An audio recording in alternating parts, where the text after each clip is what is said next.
유대인 국기고요. 이게 국가입니다. 우리들의 가슴에 유대의 혼이 맺받치느나. 우리가 잘 아는 노래죠. 국기가요. 다윗별이고요. 위아래로 청수의 줄이죠. 요게 두 강 사이의 땅이라는 뜻이거든요. 그래서 위의 강은 요거는 유브라데스 강이고 여기 밑에는 애국 강이거든요. 요 애국 강이 우리 생각에는 나일강이 아니에요. 나일강까지가 그들의 땅이 아니고요. 여기 보시면 애굽 시내라는 게 있어요. 여기 부에서와 밑에 가데스 바냐 쪽에 애굽 시내. 이게 히브리 말로 나할 미츠라임이라고 그래요. 미츠라임이 애굽이라는 뜻이거든요. 애굽 시내. 여기까지가 저 위에 유브라데스강까지 이게 이스라엘 땅이다. 아시겠죠? 애국강이 이 나일강을 뜻하는 게 절대로 아니다. 상식적으로 아시면 좋을 것 같습니다. 이사야서 35장에 이는 광야에서 물이 솟겠고 사막에서 신이 솟는다. 이제까지 역사상 유다 광야에서 물이 솟아나고 사막에 네게부, 원래 네게부란 말은 남쪽이란 뜻이에요. 근데 이스라엘은 남쪽이 광야잖아요. 그게 척박한 땅으로 생각하는 거지. 네게부란 뜻이 남쪽이라는 뜻인데 사막에서 시내가 흐를 것입니다. 사막이 변하여 못이 될 것이며 지금 못이 있어요. 연못이. 쭉 우리가 가다 보면요. 네게부 그 광야 사막에요. 연못이 있는 거야. 그게 뭐냐면 양어장이에요. 양어장도 이렇게 있거든요. 과거에 이런 게 없었죠. 마른 땅이 변화의 원천이 되며 승량이 눕던 곳에 풀과 갈대와 푸들이 날 것이다. 이런 것이 지금 다 이루어지고 있다 그 말이죠. 전에는 지나가는 자의 눈에 황폐하게 보이던 그 황폐한 땅이 아까 이스라엘 평야의 그 키부츠 황폐한 땅, 그런 황폐한 땅이 장차 경작, 사람이 밭에 갈아가지고 경작이 되고요. 이 땅이 황폐하더니 이제는 에덴 동산같이 되었고, 아까 보셨죠? 분당 위에 그거 무너진 성읍들의 성벽과 주민이 있다 하리니 이런 게 이루어진 시대가 지금이라니까요. 과거에 이런 게 어디 있어요? 에스겔에서 이루어진 겁니다. 사울산 정상에서 사울이 아말렉 그 병정에게 죽잖아요. 이게 바로 길보아 산의 사울산이라는데요. 거기서 보면 이스라엘 평야가 쫙 보이거든요. 그거 보세요. 쫙 이스라엘 평야가 얼마나 기름진 땅이 됐습니까 이게. 그 옛날부터 이러냐? 그게 아니에요. 유대인들이 돌아와서 이렇게 된 거예요. 그전에는 다 황폐한 땅이었어요. 이거 보세요. 지금 여기가 이게 길보아산이에요. 이 물은 제가 보기에는 하롯샘 있죠. 탐백령 용사 기도원. 하롯샘이 그 원래 하롯강이에요. 1년 내내 흐르면 강이야. 그 물을 갖다 이렇게 대가지고서는요 양어장을 다 만들어요. 그리고 갈릴리 호수에서요. 이게 해수면 마이너스 200이에요. 이 물을 갖다가 그 위로 끌어올려서 전국으로 보내는 거예요. 그러려면 큰 터빈이 있어야 돼요. 터빈으로 물을 갖다 이렇게 끌어올려가지고 이게 이스라엘 국가수로예요. 여기 물을 끌어올려가지고 이걸 갖다 저 네게부 사막까지 물이 가는 거예요. 그래서 그 물을 받아서 그 물도 그냥 가는 게 아니고 도시에 가서 1차로 물을 쓰고 그럼 하수가 나올 거 아니야. 그 하수를 갖다가 잘 정수를 해가지고 그거를 모두 된다는 정도까지 오면 되는 그게 얼마나 정수를 하나는지. 그 물을 네게부 사막 양어장에 보내가지고 거기서 또 물고기를 키우는 거야. 거기가 짠 게 나온대요. 이 물 올리면. 그래서 바다 고기를 키워요. 짠물이니까. 이스라엘 사람들이 참 지혜롭습니다. 터빈이 얼마나 큰 터빈, 여기 사람인데. 이런 큰 터빈을 돌려가지고 물을 끌어올려가지고 이런 게 정수장이에요. 하수도물 같은 걸 정수해가지고 밭에다 물 주고 물도요 쫙 해서 물 똑똑똑 이렇게 떨어지게 뿌리에만 가게끔 그렇게 해서 식물을 키우는 거예요. 우리는 그냥 전체가 훅 뿌리만 하는 건데 여기 절대 그렇게 안 해요. 이 국가수로 이게 저 남쪽까지 돼 있는 거예요. 그래서 이게 이제 가다가 도시에 가면은 이렇게 파이프로 연결해가지고 도시에 물을 공급하고요. 또 농촌에는요, 이렇게 쭉 해서 이게 뭡니까? 물이 이렇게 넘어가잖아요. 그런 식으로 한 걸까요? 여기서 물을 대고 말이죠. 우리나라 우리도 이런 식으로 안 하잖아요. 근데 여기는 물을 굉장히 중요시 여기고 이런 거 이렇게 해서 여기는 그냥 밑에 우리는 추우니까 땅 밑에 파서 하잖아요. 여기는 그게 안 춥거든요. 겨울에도. 그러니까 해서 광야 이 사막에 그냥 이런 호수 이게 쭉 되는 거예요. 거기 물이 흐르잖아요. 광야에 물이 흐르는 거죠 지금. 이사야가 예언한 것이 지금 이루어진 거죠. 그래서 이게 브엘세바 밑에 이게 옛날엔 그냥 황만 땅이에요. 여기 그냥 쫙 밀밭, 보리밭 이런 게 이제 이렇게 있는 거죠. 또 사막에 수돗물 퍼서 낙타 먹었잖아요. 황무질거 적과 꿀의 땅으로. 여기 빨간 거 청색 있죠? 그럼 빨간색인가 빨간색이 바닷물이에요. 짠물. 요건 민물이고. 요거를 그 짠물을 섞어서 가수를 키우면은 과일이 더 달대요. 이런 걸 다 발명해낸 거예요. 그래서 이스라엘이 유럽의 과일 수출국 두 번째라고 하더라고요. 왠지 무공해로 키운다는 거예요. 그래서 아주 인기가 좋다. 사막이 연못들이라 이사야 예언이 실현된 시대를 살겠습니다. 지하수 1,000m를 들어가서요. 땅 밑에는 대수층이 있어요. 그것도 거의 다 길어먹었대요. 지금 이스라엘 사람들이. 그래서 지금은 바닷물 있잖아요. 지중해 바다가 깨끗하거든요. 거기는. 바닷물을 민물로 바꾸는 거야. 이 기술이 세계 최고예요. 이스라엘이. 그리고 사막에 이제 인공 양어장을 갖다 이렇게 만들었잖아요. 그래가지고 여러분 베스 있죠? 우리나라는 베스를 싫어하잖아요. 그걸 키우는 거야. 여러분 그 갈릴리 호수에 베드로 고기 있잖아요. 그게 베스예요. 가면 뭐 있어요? 그냥 기름에 한번 튀겨서 그냥 먹잖아요. 그냥 베드로 고기라니까 먹는 거지. 그게 이 바스, 베스. 그런 거 양식으로 키운단 말이에요. 사막에서요. 이거는 정말 여기는 열악한데 이 길을 가다가 불뱀 물려 죽은 거예요. 이스라엘 사람들이. 근데 여기를 이분들이 그냥 무조건 들어가가지고서는요 자연과 싸우는 거야. 싸워서 여기가 이게 정수장이에요. 정수장인데 이 정수장을 이 천으로 덮은 거예요. 증발할까봐. 이 안에 좀 물이 있는 거예요. 특수천으로 위에 뚜껑을 해놓은 거야. 물이 증발하지 못하게. 그래가지고 이게 한 톨에다 아껴가지고 다 농사해 준 거예요. 여기 아라바 지역이에요. 타해 바다보다 더 밑이죠. 아라바 지역인데 그 자기들 사는 동네는 다 수풀이 우거지고요. 자기들끼리 천국을 만든 거야 거기에. 저도 깜짝 놀랐어요. 어떻게 이런데 이렇게 만들어놨네. 이렇게 지금 이스라엘 사람들이 만드는 거죠. 여기는 방충제도 쓰지 않는다는 거지.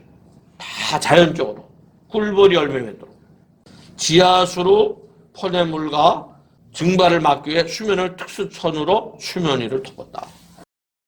이게 네게부 키부츠의 한 모습입니다. 이런 땅이 이제 식물이 안 자라잖아요. 근데 이 땅이 사실 굉장히 기름진 땅이래요. 물이 없어서 이런 거야. 물만 주면 엄청 과일이 잘 된다는 거야 이게. 여기 안 했나? 안 하는 거야 그냥 이스라엘 사람들이. 여기까지만 재배해도 먹고 남으니까 안 하는 거예요.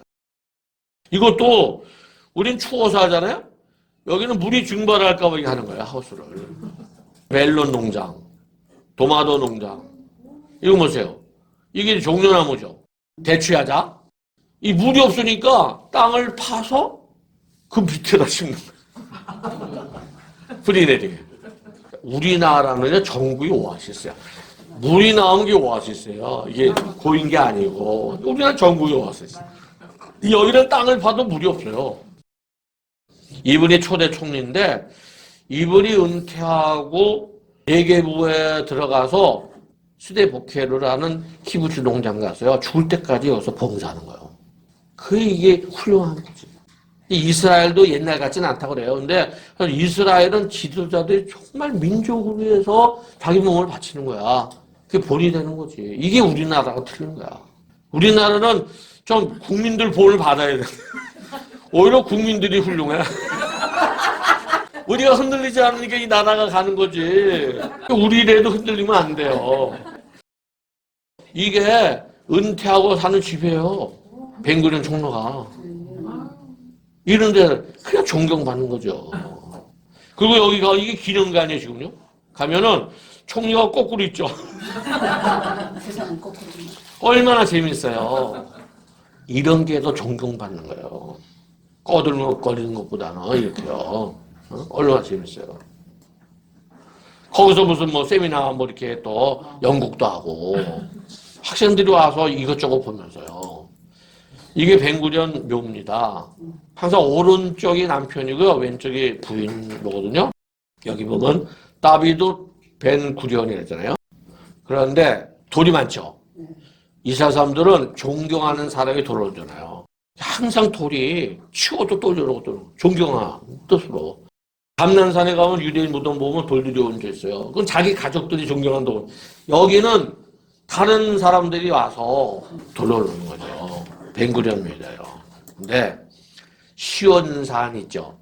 시온산에 다락방이 있어요. 마가의 다락방.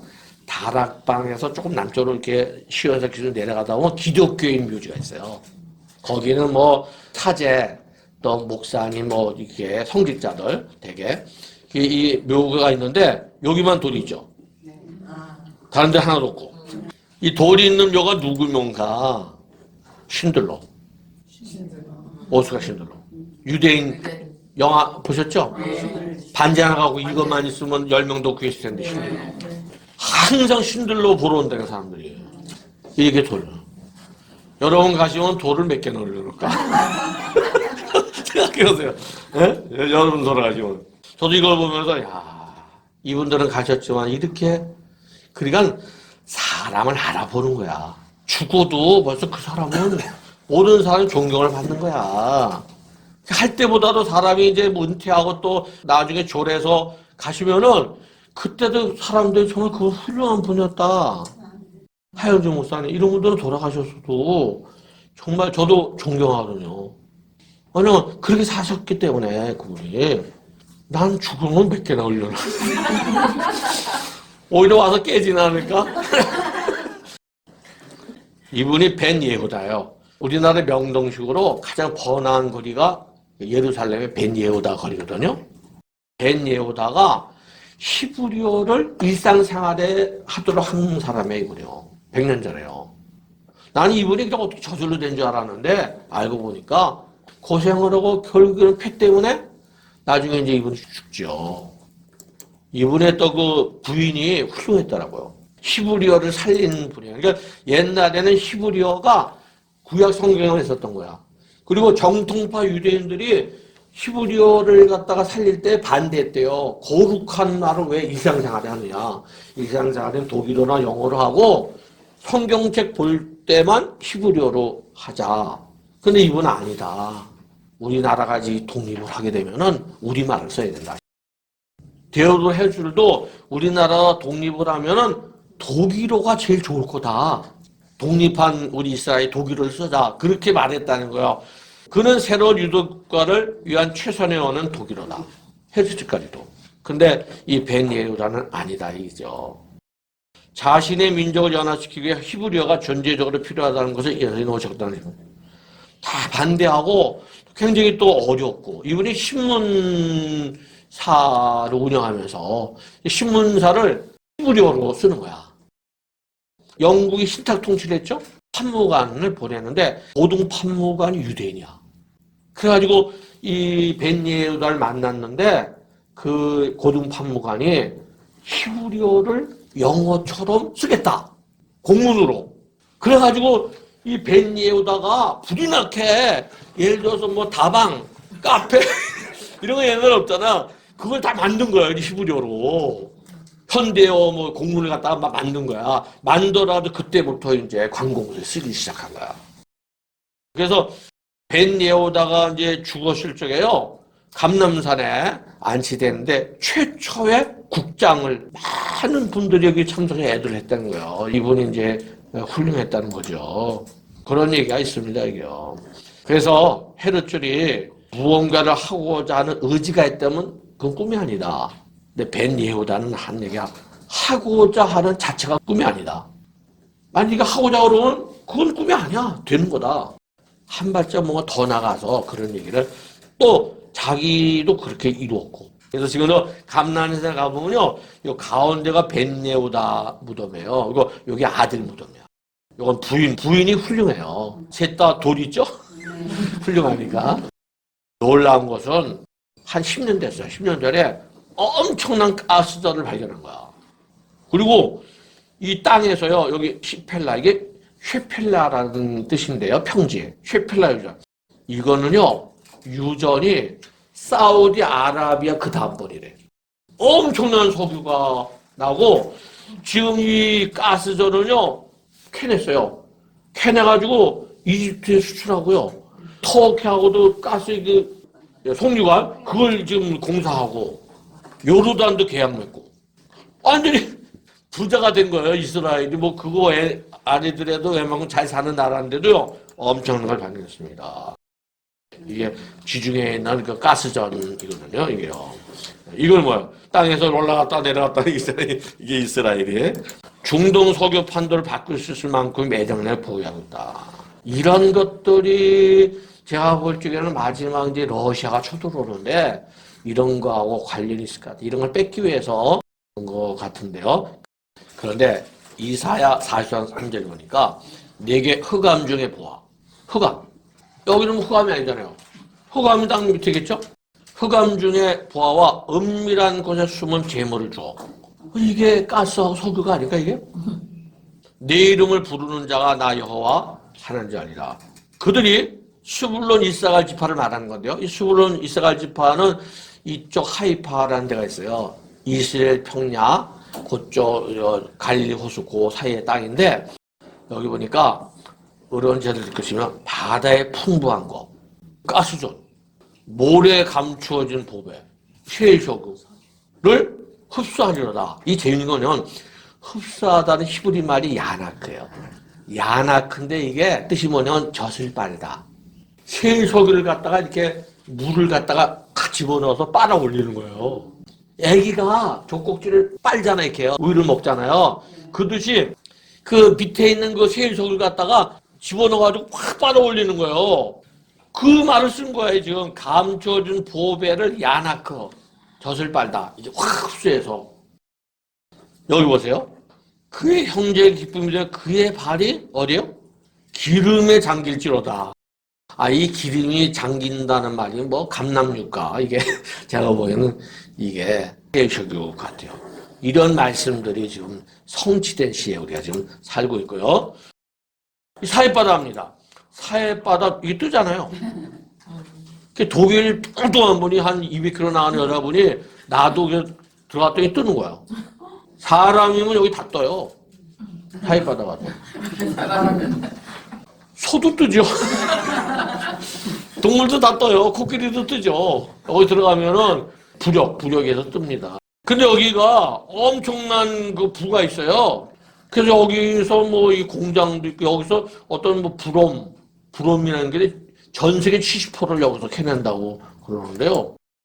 사해바다가 갈릴리 호수가 줄어드니까 갈릴리 물을 빼먹으니까 열한가지 들으니까 사해바다가 점점 줄어드네. 이게 문제가 되는 거죠.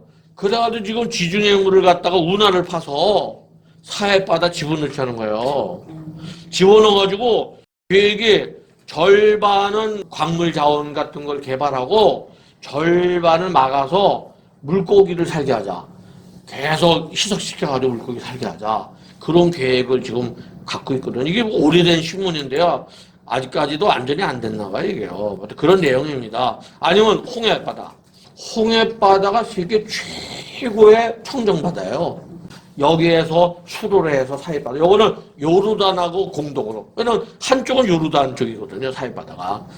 이 사해바다를 보면은 에스겔 40장에 우리가 이걸 갖다가 영적으로만 해석하는데요. 성전 동쪽에 흐르다가 남쪽으로 흐른다는 게 기드론 골짜기 말하는 거예요. 기드론 골짜기의 끝이 사해바다예요. 아라바 바다죠. 아라바 바다인데 물이 동쪽으로 향하여 흘러 아라바로 이게 사해바다로 내려간다는 말이에요. 그래서 이 흘러내리는 물로 그 바닷물이 되살아나야죠. 그래서 지금 이 떼듯이에요. 죽음의 바다네요. 물고기가 여기 들어가면 죽거든요. 근데 이 바닷물이 살아난다는 우리 영적으로 지금 그렇게 얘기했는데 지금 실제적으로 지금 물이 살아나는 거예요. 그래서 모든 생물이 살고 고기가 힘이 많으죠. 물고기가 산다는 건데 이게 이루어지겠죠? 이게 지금 예수가 예언한 거 아니에요? 거기 물고기가 산다는 거죠, 앞으로. 근데 우린 지금은 이게 가능하구나. 그런 가능성 시대에 들어와 있다는 거지, 지금요. 그리고 이스라엘 사람들은 이렇게 얘기합니다. 광야에 장미꽃이 피고 광야의 집들이 가득 찰 때 우리의 메시아가 오신다는 거야. 그들 말로 이렇게 얘기해요. 근데 이게 유다 광야거든요.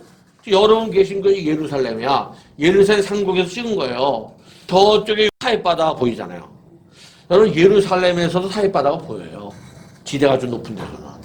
사해바다가 있고 그 넘어가 이게 요르단 땅이에요. 이게 요르단이고요. 그 위에 이건 뭐예요? 이거 하늘.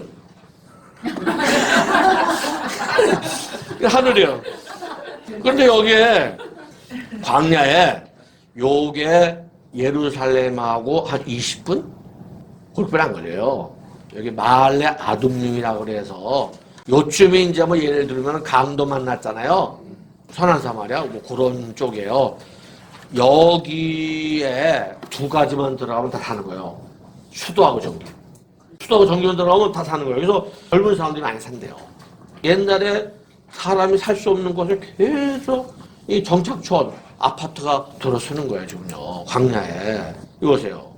어떤 분이 그래요. 유대인들은 산꼭대기에만 집을 짓는데, 그러면 산 밑에 짓겠어요? 이 구조가 우리나라는 산꼭대기 질 수가 없어요. 유대인은 이 광야가 이렇게 둥그레서 이렇게 밑에가 질 수 없어요. 여기다 뒀다가 겨울에 많이 홍수가 나요, 그죠? 다 떠내려가지. 이게 산꼭대기에다 짓는 거예요, 이게. 라말라라고 해서 팔레스틴 사람들이 사는 아랍 동네인데요. 여기 뭡니까? 이게 정착촌이야. 그럼 이게 여기다 뚝딱뚝딱 하면 이 사람들이 가만히 있겠어요? 해코지 하겠지.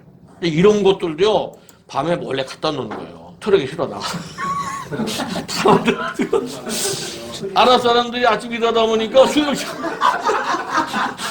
수명체가 있는 거야. 그리고 뭐 총 갖고 있으면 어떡하겠어요, 그렇잖아요? 이런 식으로 해서 점점 땅을 먹어들라는 거지, 유대인들이요. 그래가지고 이게 유엔에 국제적으로 비난받잖아요, 이게. 정찰총 때문에. 그 반기문 총장 때 뭐, 네타냐후 이스라엘 총리하고 좀 싸우는 그런 모습입니다, 이게. 자, 이거는 요르단 쪽에서 보는데요. 쭉 가다 보면 알렌비 들으셨죠? 영국군 사령관 알렌비. 그거 기념하는 거예요. 요게 다리야. 요 다리를 건너면 이스라엘이에요. 바로 여리고가 나와요, 여리고. 여기서 카메라로 이렇게 찍으면요. 요게 요단강이 파랗잖아요? 요단강이고 여리고 유다강은 예루살렘이에요. 이거 보세요. 도시 다 보이죠? 이렇게 도시가 먹어 내려오는 거예요. 더 가까이 보세요. 지금 여기 예루살렘인데 요 밑에가 이렇게 먹어 내려가죠. 계속 광야에 집을 짓는 거예요. 그럼 요새 다 승용차 있잖아요. 우리 국산차가 많아요. 유대인들은 우리나라도 어려웠잖아. 일본 차보다도 우리나라를 많이 생각해 주는 것 같아. 승용차는 다 금방 가거든요. 여리고에서 여기까지 차로 30분이 안 가는, 그러니까 뭐 준비하니 얼마 안 걸리잖아요. 그래서 계속 광야에 집들이 좀 세워진 거예요. 누가 오실까요? 주님 오시는 거야, 주님이. 이 땅은 주인은 누군가? 그가 러시아가 쳐들어온 얘기인데요. 내가 너를 이끌어다가 내 땅. 여기서 내는 하나님이요. 하나님 내 땅을 치게 한다는 거예요. 내가 만국을 모아 데리고 오죠? 그들이 이방인들이 이스라엘을 나라 가운데 흩어버리고 나의 땅. 여기는 하나님 땅이죠. 이스라엘 그 땅이 하나님 땅이라고 말씀하신 거죠. 하나님 땅. 시편 105편에는요. 내가 이르실 내가 가나안 땅을 네게 줘. 네게는 뭐 이스라엘 사람들이죠. 네게. 그러니까 하나님이 이스라엘 사람들에게 줬다는 거야, 그 땅을. 현재 그 땅이 아랍 사람들, 팔레스틴 사람들 땅이 아니고 하나님이 이스라엘에서 준 땅이 되니까 그게. 보세요. 롯이 아브라함을 떠난 후에 보이는 땅 아브라함이 봤죠. 동서남북을 바라보라. 너와 내 자손에게 주리니 영원히 이르리라. 하나님이 아브라함이 그 자손에게 준 땅이 바로 그 땅이에요. 창세기 15장에는요. 내가 이 땅을 애국강, 나할, 미치랄 거기서부터 저 위에 큰 강 유라대 거기까지 내 자손이 주느니 내가 이 땅을 준다는 얘기거든요. 예? 그들의 조상들에게 준 그들의 땅으로 하나님이 조상들에게 준 땅으로 인도하여 드리리라. 이 말씀대로 좀 그들이 하나님이 옛날에 자기 조상에게 준 땅으로 지금 돌아오는 거라 그 말이죠. 땅 사방에서 이스라엘 자 모으리니 매번 말씀드렸지만은 내가 준 땅에서 다시 뽑히지 아니하라 그랬죠. 일단 유대인이 돌아오면 안 뽑힌다는 거예요. 그런데 이스라엘 족속 만국 중에서 체질하기를 채로 체질하려니와 보복자 하나님이 가족이잖아요. 그들이 예수님 죽였기 때문에 도피성으로 보면은 하나님이 보복자야. 긍휼을 베풀면 안 되랬어요. 하나님께서 그들을 갖다가 엄청나게 체질하는데 그래도 다윗과 약속했잖아. 그래서 한 알갱이도 땅에 떨어지지 않겠다는 거야. 그러니까 그들이 다 이제 자기 땅으로 돌아온다는 거예요. 이해가 되시죠? 네. 그런데 그게 어느 날이에요? 그날에 내가 다윗의 무너진 장막을 일으키고 틈을 막고 허물어진 걸 일으켜서 옛적까지 세우고 그날에 백성들이 다 돌아오게 만든다는 거 아니에요? 그날이 지금 얼마 안 남았겠죠? 그들이 돌아오고 있잖아요. 엄청 많이 돌았거든요. 계속 지금 금년에 돌아올 거예요. 그럼 그날이 가깝다는 얘기 아니에요, 참 이게. 종말은 어떤 사람이 얘기하는 게 아니에요. 이거 보세요. 다시 주께서 그의 손을 펴서 남은 백성을 아수르, 애굽, 바드로스, 구스, 엘람, 시나, 하마 이게 뭐야? 여러 나라들, 바다 섬들에서 돌아오게 하실 거라는 거잖아요. 지금 그거잖아요. 그날에 이스라엘 쫓긴 자들을 모으시며 땅 사방에서 유다 흩어진 자를 모으시니. 그러니까 이게 바벨론에서 돌아온 얘기가 아니라 지금 얘기라고. 지금 이스라엘 백성이 오는데 이게 바로 이사야 선지자는 그날이에요. 그날이 여호와의 날을 말하는 거야. 이게 여호와의 날, 심판의 날이거든요. 여호와의 날을 말하는 거예요. 그날에. 여호와의 날은 요엘도 말했죠. 많은 선지자들이 그날에 대해서 말을 하고 있거든요. 어? 한 사람도 고국 땅으로 돌아오게 하고 한 사람도 이방에 남기지 않으니. 그러니까 앞으로 전 세계 유대인들이 아직 많이 남아있거든요. 다 그들이 돌아옵니다. 하나님 말씀했기 때문에. 그래서 유대인들이 돌아오는 그때가 마지막 때다. 아셨죠? 네. 이렇게 결론을 내놓고 다른 걸 다 퍼즐 맞추듯이 맞추는 거예요.